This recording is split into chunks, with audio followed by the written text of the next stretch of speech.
Okay, so here's the Quartzville property that's going kind of back down the road. This property has electricity. There's a house right there, and then this right in front of me here is actually the property. You can see there's a good little stand of small aspens and a couple of good pine.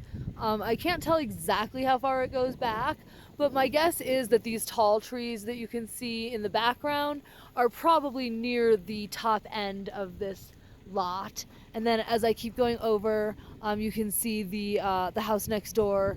Um, and it looks like they have a pretty steep driveway. One of them parks on the road, and then there were a couple cars in their driveway, and it just ends at the top there. It looks like there's a little bit of a low spot here. I can't tell if that is some sort of a drainage this time of year, or if that would be like an easy spot where you might be able to cut a driveway in a little bit easier. We've already got the electricity going right overhead here, so it shouldn't be too hard to get electric put in. I think that your driveway and your building site would be a little bit trickier here. It is a little bit steep. I can see a little bit of flagging, and I do know that there's a little sign. Where's that little sign I drove by?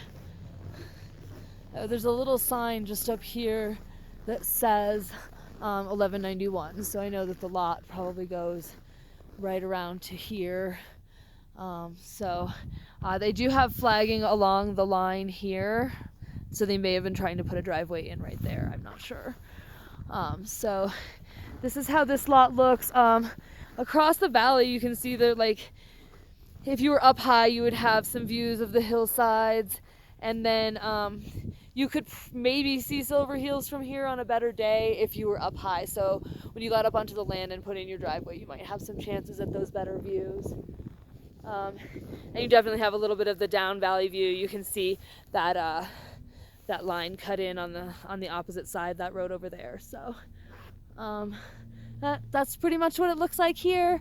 You do have neighbors close on each side, but there are trees that will be all filled in and pretty in the summer that will make it seem like they're not as visible, I think. So that's what we've got.